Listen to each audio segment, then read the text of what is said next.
am a female and in college. Back in high school, I dated a boy named Tom. He was a junior and I was a sophomore when we met. We started talking a lot and he seemed like a pretty cool guy. After about a month, we started dating. I felt like we kind of rushed into a relationship, and before long, he started acting differently. He would be controlling, and just after a month, I ended up breaking up with him.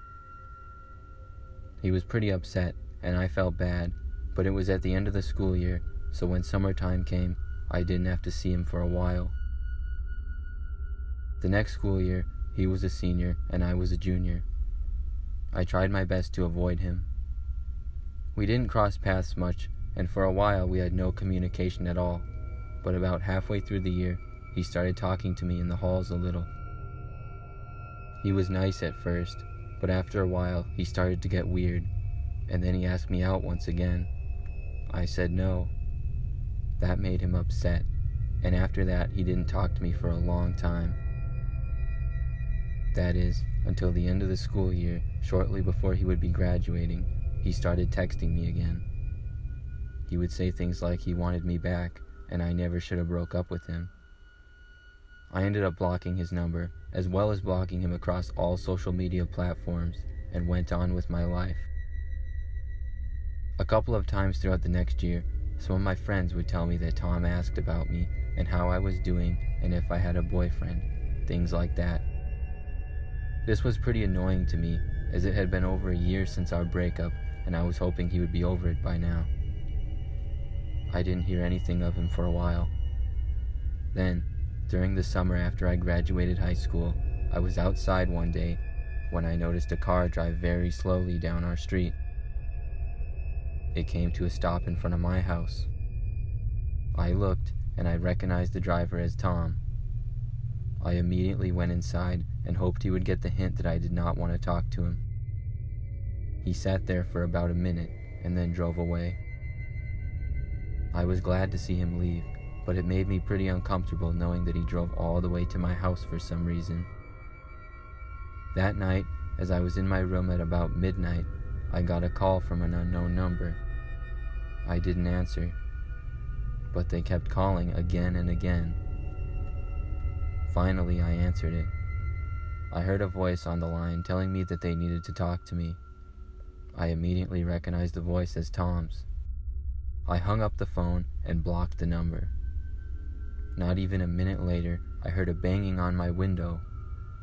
I looked and saw Tom right outside. I quickly ran to find my dad, and luckily he was still awake. He came into my room just in time to hear glass breaking and Tom climbing in the window. Tom had a bat in his hand. He started to run towards us. My father told me to call the police, and he shut the door and held it closed.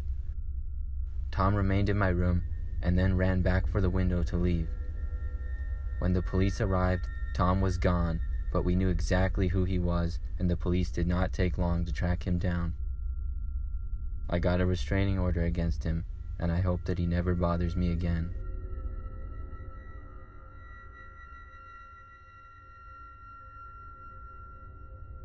I dated a man named Michael a couple of years back. We met at a bar, and after talking and hanging out for a few months, we began dating. We dated for about 3 months, and it was obvious that we just didn't click. We hardly saw eye to eye on anything, and would often argue. We ended up breaking up, but Michael was a little bit bitter about it. However, we agreed to stop communicating with each other. But only about 2 months after our breakup, I started to receive texts from a number I didn't recognize. They would say mean things to me, like calling me bad names, or saying that I'm a bad person. I figured right away that it had to be Michael, and I replied to him telling him to stop. He did not stop, however, and every time I would block the number, a new one would text me. After a while, the text stopped, and instead, I got a photo sent to me. It was a photo of my house. When I saw this, I responded that if he continued, I would be going to the police. The photos did not stop. I got several more over the next couple of days. One was of my car, Another was my house from a different angle, and the last one was the most alarming. It was me sitting on my couch, taken from outside my window. I wanted to report Michael, but I had no actual proof that it was him, just suspicion. I debated for a few days what I should do. I know I should have went to the police with all the weird texts looking back, but at the time, I just didn't think that I had to, as creeped out as I was. But then the texts seemed to stop. After a few weeks went by and I didn't receive anything strange at all, I figured Michael, or whoever it was finally done messing with me. I was very relieved and tried to forget all about it. Then one day, when I went to check my mail, I saw a package at my doorstep. It was about the size of a shoebox.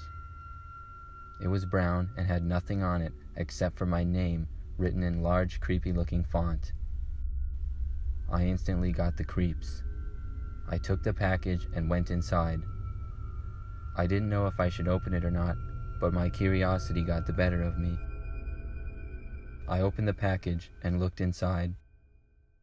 There was a large stack of photos.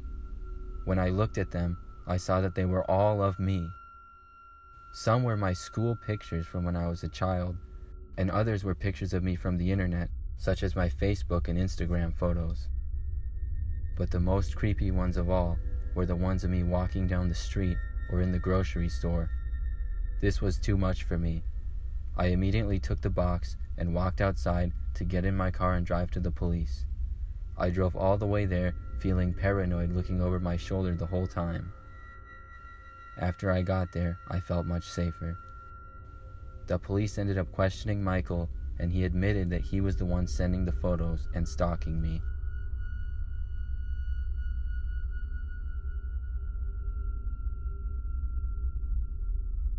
I am a 30-year-old female.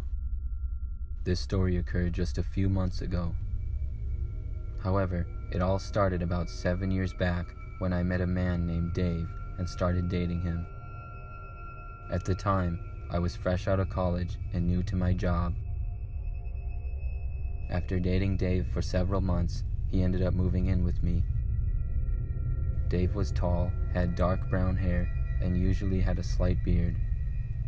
He was a quiet man, but very nice. We lived together for a couple of months, but then he started drinking heavily and would often get angry. We started to have many fights, and eventually, we both agreed to break up. He moved out, and I didn't hear from him again. One day, I got off of work early, and when I arrived home at my apartment, I went into the kitchen to get some water. As I did, I thought I heard my door open and shut. I felt a chill go down my spine. In my apartment, when you're in the kitchen, you can't see the front door. I slowly moved to the corner and leaned my head around. I didn't see anybody. I walked out and began to check the apartment, one room at a time. Each one appeared to be empty. I was a little spooked, but eventually I was able to settle down. A few days went by, and strange things started happening. Doors that I shut would be open when I got home, or things would seem to be out of place. I was afraid I might be going crazy. Some things in my house even seemed to be missing. Then one night, I awoke in the middle of the night. I opened my eyes and sat up to see a man standing at the end of my bed facing me. It was really too dark to see, but based on the figure, I could tell it was a man. Other than that, I couldn't tell any details. I laid there frozen with fear. After standing at the end of my bed for what felt like 5 minutes, but in reality was probably 30 seconds, the man walked out of my room. I heard him slowly walk out and shut the door behind him and leave. As soon as I did, I got up, locked the door, and went around my apartment looking to see if anything was stolen or if any windows were unlocked. Then I called the police. They arrived and basically just took down information. After that, I was extremely careful to always keep my doors and windows locked. About 2 nights later, Once again, I woke up in the night, but this time I heard someone moving around in my apartment outside my bedroom. I immediately called the police. I tried to talk as quietly as I could to them. They said someone was on their way. I got up as fast as I could, ran to my bedroom door, shut it, and locked it. When I did, I heard the man come to the door and try to open it. He tried for a few seconds, and then he began to pound at the door. I backed away and went to hide in my closet. My closet was very small, but I was able to fit in it, being just 5'2". After a couple of minutes, I heard the door open and footsteps come in the room. Then I heard a man call out my name. I recognized the voice. It was my ex-boyfriend Dave. He said he knew I was hiding and to come out. He said he was sorry and did not want any trouble. Just then, I heard a pounding on the front door and someone shout police. I didn't know what to do. To my relief, Dave then walked out of the room and to the front door and opened it for the police. As it turns out, Dave still had a key to my apartment after all these years. I had forgotten all about it. He ended up going homeless and recently used his key to help himself to my apartment. He basically lived there when I was at work, so I did not see him. I hope he gets the help he needs and is able to get his life back on track.